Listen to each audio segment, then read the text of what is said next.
Hello everyone, चलिए आज हम पढ़ते हैं क्लास 9 साहित्य सागर बुक का साखी चैप्टर। इसके रचिता है कबीरदास जी। कबीरदास जी निर्गुण वादी कवि हैं। निर्गुण माने उनके ईश्वर का कोई रूप नहीं है। तो चलिए सबसे पहला दोहा देखते हैं। गुरु गोविंद दो खड़े काके लांगू पाए, बलिहारी गुरु आपने जिन गोविंद दियो बताए। यहाँ पर कबीरदास जी गुरु और भगवान दोनों में तुलना कर रहे हैं। दोनों में तुलना करके बता रहे हैं कि ईश्वर से अधिक गुरु का महत्व है। कबीरदास जी गुरु के महत्व स्थान को ईश्वर से अधिक बड़ा बता रहे हैं। कबीरदास जी कहते हैं कि मेरे सामने गुरु और गोविंद दो खड़े हैं। मैं इस उलझन में पड़ा हुआ हूँ कि दोनों में से सबसे पहले चरण स्पर्श किसका किया जाए। कबीरदास जी फिर इसका उत्तर स्वयं ही देते हैं और कहते हैं कि मुझे सबसे पहले गुरु के चरणों में ही अपना शीश झुकाना चाहिए, क्योंकि गुरु ने ही हमें ईश्वर के बारे में बताया है। गुरु ने ही हमें ईश्वर के अस्तित्व के बारे में बताया है। गुरु ने ही हमें ईश्वर तक पहुंचने का मार्ग बताया है। अब हमें गुरु की कृपा से ही हम भगवान तक पहुंच सकते हैं। इसलिए गुरु का स्थान ईश्वर से भी ऊंचा है। अतः हमें सबसे पहले गुरु के चरणों का स्पर्श करना चाहिए। चलिए दोहा नंबर 2। जब मैं था तब हरि नहीं, अब हरि है मैं नहीं। प्रेम गली अति साकरी, तामे दो न समाई। मैं से यहाँ तात्पर्य है अहंकार। जब मैं था तब हरि नहीं। ईश्वर और अहंकार एक साथ नहीं रह सकते। जब अहंकार था तब ईश्वर की प्राप्ति नहीं हो सकती।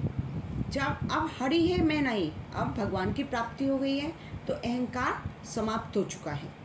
प्रेम गली अति साकरी माने प्रेम रूपी गली, माने ईश्वर के प्रति जो प्रेम है उसकी गली है बहुत सकरी है, पतली है।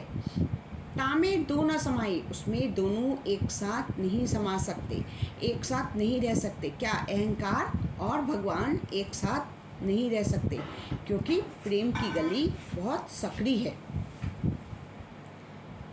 चलिए दोहा नंबर 3। काकड़ पाथर जोड़ी के मस्जिद लई बनाए, ताचड़ी मुल्ला बाग दे क्या बहरा हुआ खुदाए। काकड़ माने कंकड़, पाथर मीन्स पत्थर, जोड़ी मतलब जोड़कर। यहाँ पर जो हमारे समाज में जो प्रचलित रूढ़ियाँ हैं, आडंबर हैं, उन पर प्रहार किया है। कंकड़ पत्थर जोड़कर हम लोग क्या करते हैं, मस्जिद लई बनाए, मस्जिद का निर्माण कर लेते हैं। कंकड़ पत्थर जोड़कर हम लोग मस्जिद बना लेते हैं।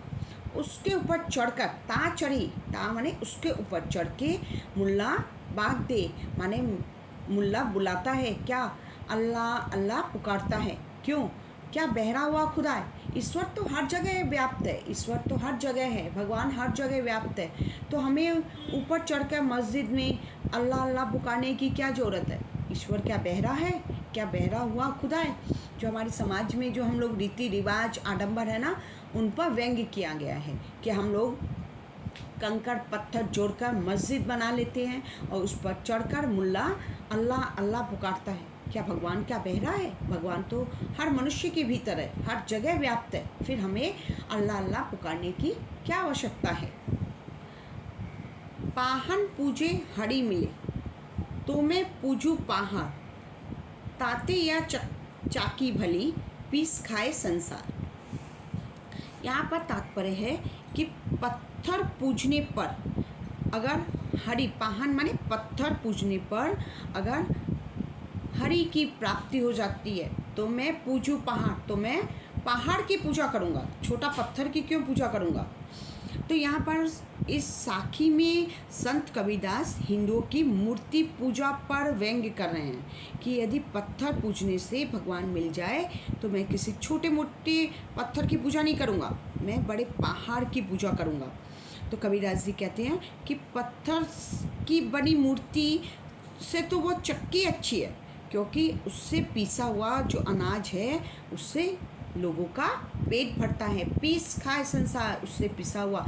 ताते या चाकी भली, ताते माने उससे तो ये चक्की भली है। वो चक्की जो पत्थर की जो चक्की है जो पीसते हैं ना, जिसमें गेहूँ चावल ये सब, तो बोलते हैं कबीरदास जी यहाँ पर बोल रहे हैं ताते या चाकी भली, उससे तो ये चक्की बहुत अच्छी है। पीस खाए संसार, जिससे पिसा हुआ पूरा संसार खाता है, पूरे संसार का पेट भरता है, तो पत्थर पूजने से क्या फ़ायदा है? उससे अच्छा तो चक्की की पूजा करो।